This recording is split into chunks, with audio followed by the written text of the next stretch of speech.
Ladies and gentlemen, Becky and her husband, Chris. I am a cancer survivor. At a routine dental exam in 2005, my dentist, Rob McDowell, the first in a long list of my heroes, found a small white spot on the side of my tongue. He wanted me to see a surgical oncologist. The insurance company gave me 3 names of doctors in the area. Eeny, meeny, miny, moe, I landed on a doctor named Brian Bell. Little did I know he would become one of my biggest heroes. He was easygoing and relaxed and greeted me with a big smile and a warm handshake. After chatting for a few minutes, he checked out the spot and removed it. He told me he wasn't too worried, so neither was I. In August of 2010, I went back to see Dr. Bell about another spot. This time it was different. On Friday the 13th, I was diagnosed with oral cancer. It didn't make sense. I was young, healthy, and active. I didn't smoke. I didn't drink. I had no risk factors. I didn't have time for cancer. My husband was working in Boston on a 9-month contract while I was home with our 2 kids, our 15-year-old son and 12-year-old daughter. My hero Chris was home 24 hours after I called and told him I had cancer. Although I was afraid, facing anything is easier with my sweet pea by my side. Doctors Mark Bueller, Graham Cobb, and Brian Bell removed a golf ball-sized tumor from the base of my tongue and jaw. They rebuilt my jaw using tissue and a fibula bone from my right leg. The surgery took over 10 hours, and I was in the hospital for a week. I was not able to speak for several days and had to communicate by writing in my journal. As time passes and I forget the daily struggles I face, I can look back through my journals.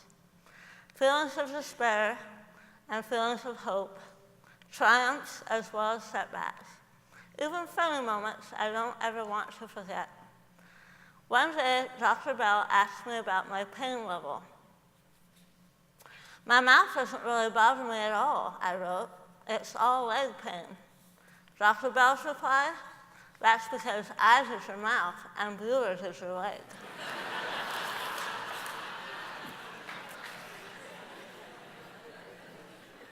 I was back in the classroom within a month. 3.5 months after the orthopedist told me I would never run again, I ran my first race with 1 less fibula. We all thought I was in the clear. But then my face and gums began to swell, and I had some pain I hadn't had before. The cancer had returned with a vengeance. Now we were fighting for my life. This time, it was in the floor of my mouth, tongue, and much of my lower jaw.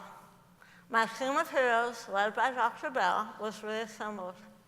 I had another surgery, this time 14 hours, and they used the fibula and tissue from my left leg. What happened next is a blur for me, but Chris remembers it vividly. He was there every step of the way. Dr. Cobb and Dr. Bueller, with Dr. Bell on the phone, rushed in to perform an emergency surgery after complications arose. Over the next week, there would be 2 more emergency surgeries, 22 pints of blood, and still, she was bleeding out faster than they could put it back in. Ultimately, Dr. Bell decided to perform yet another surgery in an effort to get her stable so she could begin chemo and radiation. A few days after the 4th surgery, the physical therapist had Becky out of bed and walking down the hall with a walker and me pushing the IV pole next to her. She was doing fine until she wound up in front of a mirror, and the smile was replaced with tears. She's still the most beautiful woman I've ever met. After 15 days in the hospital, it was time to bring her home to heal. Surgery battles were done, and now she was on to the war of chemo and radiation. Chemo was no picnic, but radiation was horrible. I had 6 weeks of treatment. The blisters in my mouth had blisters, and I cried every time I brushed my teeth. The pain was excruciating.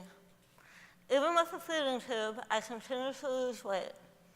When I met with Dr. Bell, I thought about putting rocks in my pockets for my weigh-ins so I wouldn't get one of his disapproving looks. Slowly, I started healing.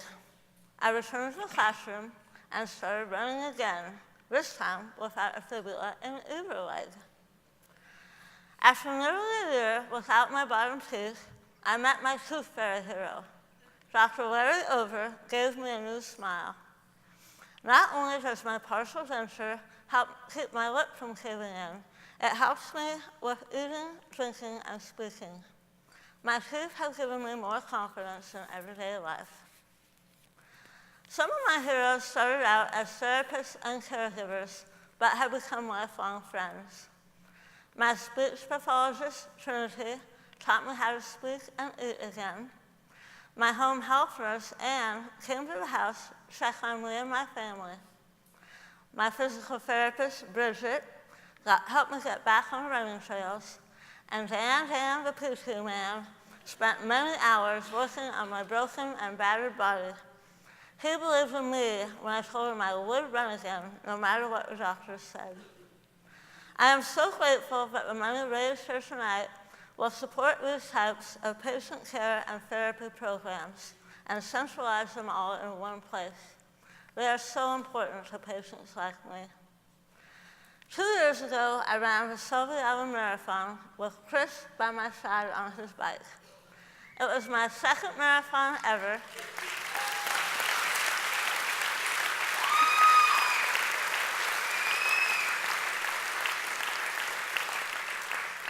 It was my second marathon ever, the first in 25 years.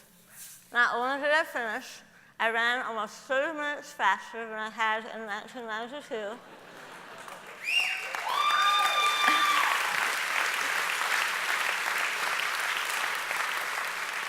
And I qualified for the Boston Marathon.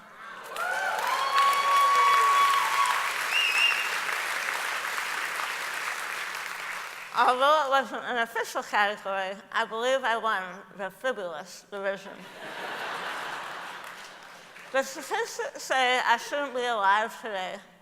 The extra years I have been given feel like a bonus, and I am so grateful to have celebrated 26 years of marriage and to have the chance to watch my kids grow into kind and caring adults.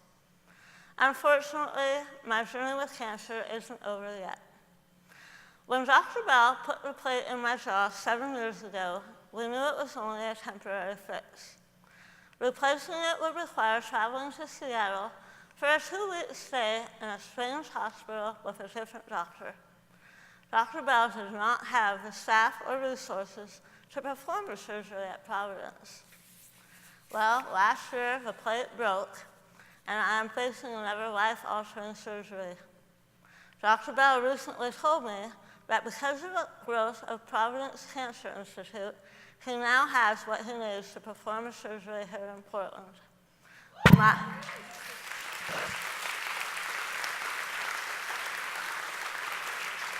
My hospital, my doctor, my family and friends nearby. When he told me, I cried tears of joy. I was overwhelmed with relief, comfort, and hope. I still am. Your support made it happen. Family and friends, neighbors and coworkers, doctors and nurses, there are so many heroes in this story that have supported me during this journey. But please know that you are my heroes too. I wouldn't be here today without those who give to support Providence. Your generosity tonight will help people like me continue on after cancer.